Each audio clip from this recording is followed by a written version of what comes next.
E Mato Grosso também terá o seu representante no escândalo da Petrobras. O ex-deputado federal Pedro Henry, condenado e preso pelo esquema do mensalão, agora está sendo citado e deverá ser convocado para depor na CPI do Petrolão. Ele teria sido um dos políticos beneficiados com o dinheiro público no maior caso de corrupção da história do país. A denúncia, mais uma vez, demonstra como funcionam as relações entre os poderes executivo e legislativo. Eles batizaram esta prática nefasta com o pomposo nome de governabilidade. E é em nome dela que os cofres públicos são assaltados de forma descarada. O toma lá da cá acontece como se fosse a coisa mais natural do mundo.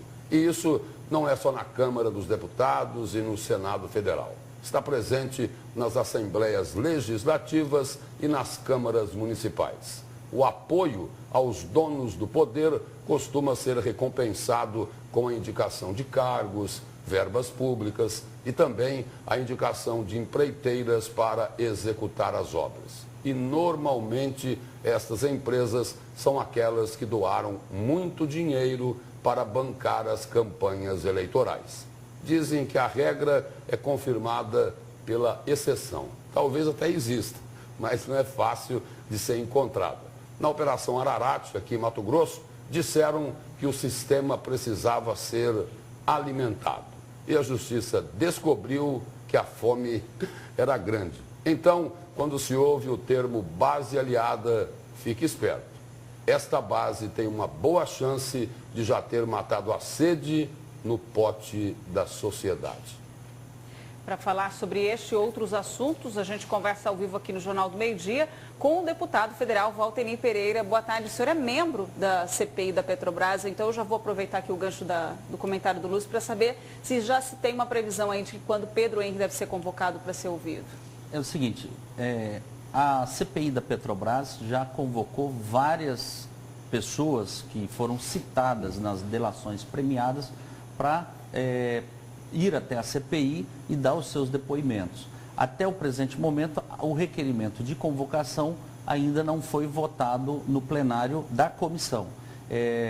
Esta semana há uma visita lá em Curitiba, onde presos que tiveram seus requerimentos aprovados de oitiva, mas não podem ser deslocados de Curitiba até Brasília, os integrantes da CPI vão até Curitiba para ouvir esses citados, esses presos que estão ainda na carceragem da Polícia Federal. Agora, deputado, e os políticos? Os políticos que foram citados, né, que são mais de 20, que foram confirmados pelo ex-diretor Paulo Roberto Costa, todos estes serão convocados para se esclarecer na CPI. Inclusive, o presidente da Câmara, Eduardo Cunha, porque agora as acusações contra ele são mais sérias, não é? Confirmadas pelo Procurador-Geral da República. O mais importante que eu vejo nesse episódio da Lava Jato é que os políticos estão sendo investigados através da Procuradoria-Geral da República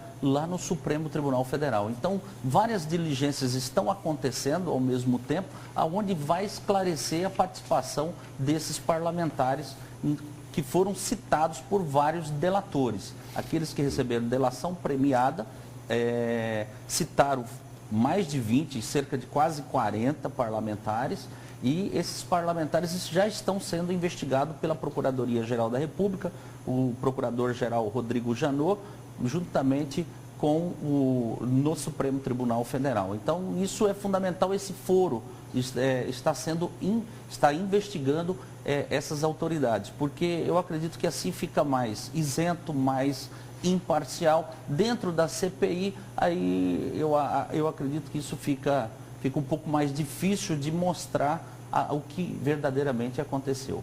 No fim do mês passado foi realizada uma audiência pública que o senhor requeriu para tratar justamente dos impactos nos municípios da Operação Lava Jato. Muitas obras, né, dessas empresas, de repente, paradas, atrapalhando o município a gestão. Inclusive, a gente tem o caso da Queiroz, que aqui em Mato Grosso é proprietária da CAB, e agora a CAB também não se sabe se vai dar continuidade a algumas obras da empresa participativa. Agora, como é que o senhor está trabalhando essa questão? Não misturar a pessoa física com as empresas, porque vai impactar de qualquer forma as empresas que estão trabalhando aqui. Nós estamos enfrentando um problema econômico. São 420 bilhões de investimento da Petrobras em estaleiro, em navios, sondas, para fazer a perfuração e a extração do pré-sal. Então, esses 420 bilhões de investimentos estão paralisados. Por quê? Porque as empresas foram citadas e a partir do momento que elas são citadas, começa uma investigação contra ela, é automaticamente barrado o crédito, é cortado o crédito. Então, por exemplo, um navio sonda de 5 bilhões que vai ser construído, ele já recebeu 2 bi dentro da sequência do cronograma financeiro de liberação.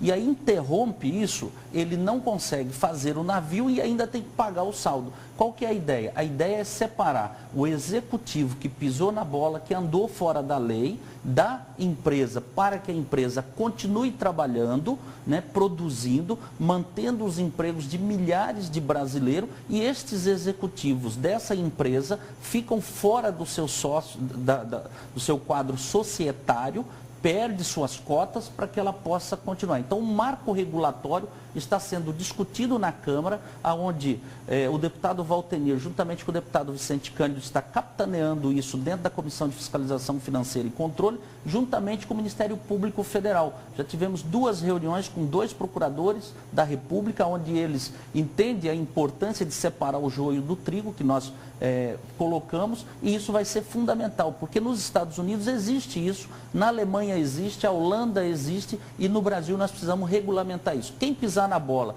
dentro da empresa é excluído automaticamente, vai responder criminalmente pelos problemas que está causando, mas vamos salvar as empresas, vamos salvar os empregos e não vamos colocar pessoas inocentes pagar pelos pecadores. Falando em inocentes pagar por pecadores. A corrupção hoje, ela provoca graves reflexos aí na crise econômica.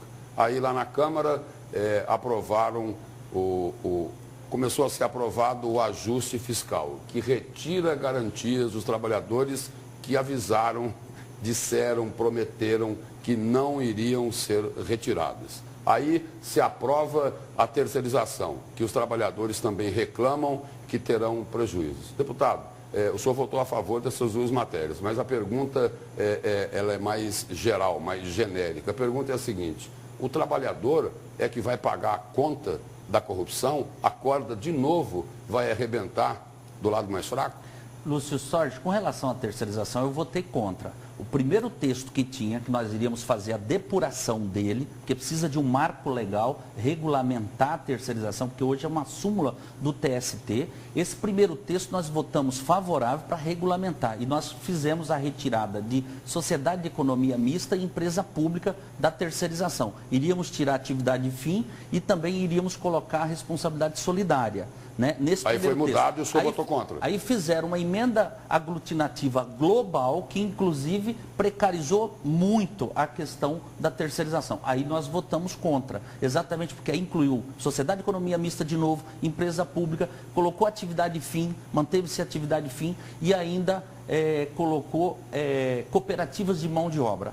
E não colocou a especialização. E as garantias dos trabalhadores no ajuste fiscal que estão sendo retiradas? Com relação ao ajuste fiscal, por exemplo, em 2003, nós tínhamos 5 milhões de trabalhadores beneficiados com o seguro-desemprego, com 12% de desempregados no país.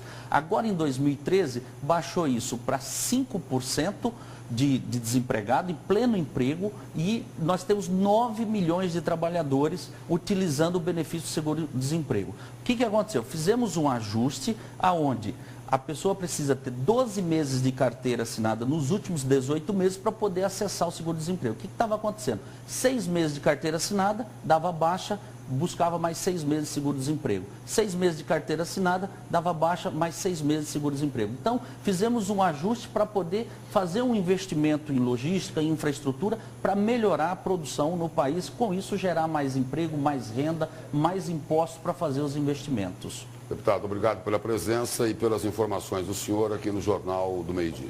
Agradeço a oportunidade do Grupo Gazeta. Muito obrigada.